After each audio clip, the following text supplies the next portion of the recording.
Hello humans, it's just Martine and welcome to my second spring magical hopathon vlog. In my last vlog, I read all the books for the Maine, Disneyland, Paris park, and I'm hopping over to the studios now. So in this vlog, I'll be reading 3 books and reviewing them for you. The prompts that I am doing for this are Crush's Coaster, read a TBR vet. For that one, I'm reading Shaitan's Fire. I don't really know how you pronounce this book. Because I've had this book for years now, and I got it at a free little library several years ago, so it's time to read it, especially because if I was a fan of unhauling things before I read them, I would probably do that with this. I'm not sure I'm interested in it anymore, but I don't really do that. So here it is, and I brought it with me this semester in the hopes that I'd finally read it and get rid of it. So that's what we're doing for this. I actually started this last night. I'm on page 38. It's okay so far. It's about this counter-terrorist group at the FBI. This was published in 2002, so really written closely after 9/11. Not sure I'm loving the direction that they're going with the terrorist organization in this for those reasons. But we'll see where it goes. We'll see how they handle it. The discussions might be really good, but so far I'm like, eh. Then for Stitch Live, read a book with a mischievous main character. I'm going to be reading The Grifter's Daughter. She's a little con woman.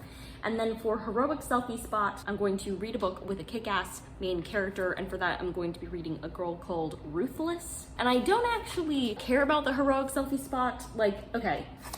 I like to pick the prompts for the hopathon because I'm actually interested in the attraction. Crush's Coaster, I've never been on because I've never been to Disneyland Paris, but I would love to ride it.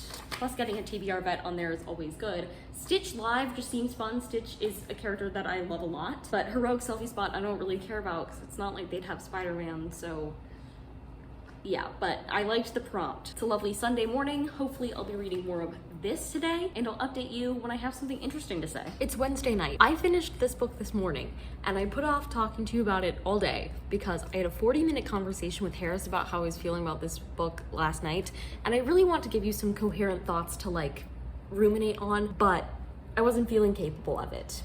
And I know that everything that I'm going to say right now is not going to come out the way that I want it to, but I just need to be okay with that and move on. Again, I use this for a prompt, a TBR veteran for Crush's Coaster. I gave it 2 stars. Bailey would be screaming at me this whole time, this whole process, because by page 2, I was like, I'm not going to like this book. And I was right. It's about a counterterrorism unit at the FBI. I picked this up years ago. I basically just saw FBI on the back. I grabbed it. That was the type of reading mood I was in at that stage in my life. I've grown up in a world of terrorism. Terrorism hasn't been new in my lifetime, but it's been bad in my lifetime. Unfortunately, some of the acts of terrorism that happened near the beginning of my lifetime have left stains on the country that I'm from and this world that I live in, not just in terror, but in prejudice, in misunderstandings, in fear-mongering. I worry that this type of media plays into that. Because I'll tell you, at a certain point, I started counting how many people of color were explicitly on the page in this book. We had one black cop who was very stereotypical, and we had a bunch of Arabic characters, all of whom were terrorists. I didn't feel good reading this book. You're not supposed to feel good reading a book about counterterrorism, although the author did say in their author's note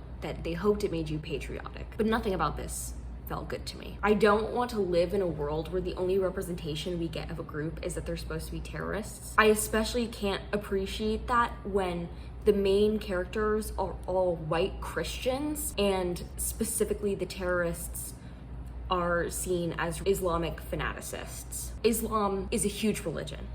It's centered on peace. The point is to represent all the good guys as Christians and all the bad guys as Muslims upset me a lot. This type of representation doesn't just feed into people's unconscious thoughts about people. This feeds into how they treat other people, how they treat practicing Muslims, how they treat people of Arabic descent. You'd be hard-pressed to find somebody who fits that bill in this country who hasn't experienced a time in their life where somebody treated them like a terrorist. This was written before 9/11, but it was published after it. And the author made mention of 9/11 several times in this, to the point where one of the terrorists was related to 9/11, which is such a clear source of fear-mongering to me.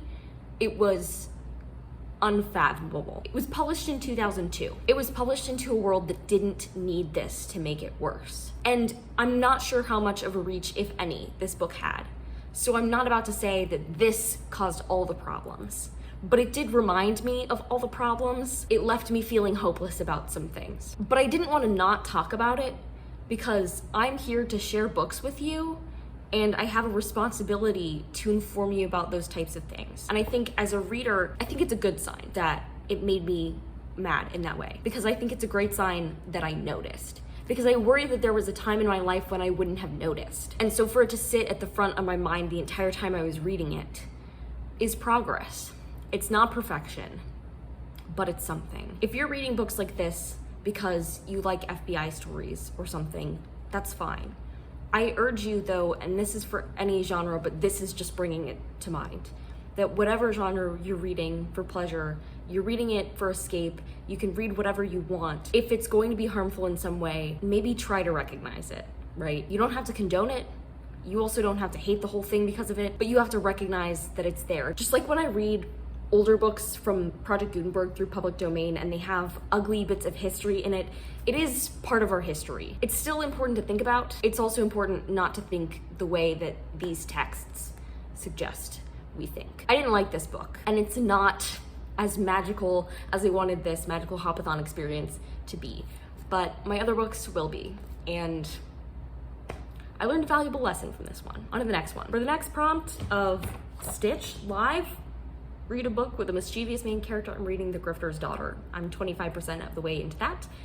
It's pretty good so far, but I'll update you more on that later. Good morning, it's Friday morning, and last night I finished reading The Grifter's Daughter, and I'm going to end up giving it 3.5 stars. Overall, it was like a fun con book, which is always like a pretty good time, but it was nothing truly spectacular. Specifically, the last chapter, it just like ended, and it made no sense that the book ended, in my personal opinion. Like, I think I know what the author was trying to do, but I don't think it was a success, you know? But overall, this was a pretty interesting setup for a con man read, because it's about the daughter of this really notorious con man, and she's about to start running cons on her own for the first time, like without her dad, and she makes some mistakes along the way, and that's really interesting to see unfold, if you will.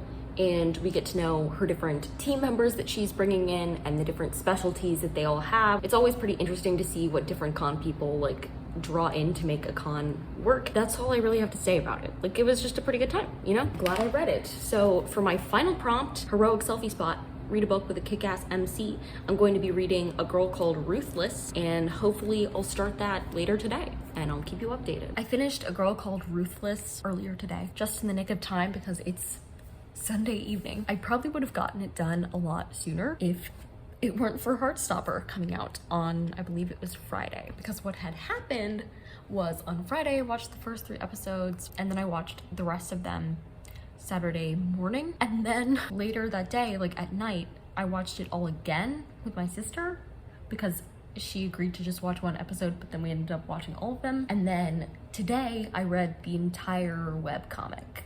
So I'm updated on the webcomic, excited for May 1st when a new installment should be out. That has made this weekend magical enough for the magical Hopathon. So I read A Girl Called Ruthless. I'm giving it like a 3.5 stars because it was definitely enjoyable. The ending was a little weird, like the events that happened near the end were kind of like out of nowhere, it felt, but it was a really quirky story. I think it's a middle grade, but I cannot confirm that. But it's about this girl whose name is Ruthless, and she lives up to that name.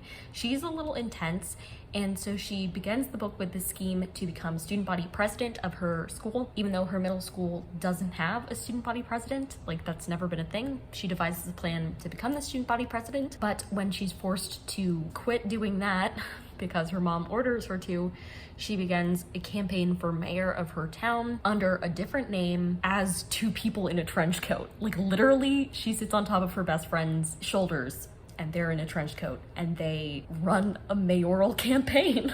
So it was really very, very quirky. The ending didn't really make sense with the rest of the book in my opinion, but that's okay. It was like an overall weird and wonderful time. This definitely fulfilled the prompt to have a kick-ass main character because Ruthless was pretty great. I think I'd definitely read more books with her as like the main character, especially with the setup of the ending of where she's going next. The ending made sense, but the the big plot in the ending is what did not make as much sense, but that's fine. So I've completed all of my prompts, which means this is the end of the readathon. If you like this video, go ahead and give it a big thumbs up and comment down below what's the most magical thing that happened to you recently, and subscribe for more reading, writing, and college lifestyle content. And until next time, bye humans, bye!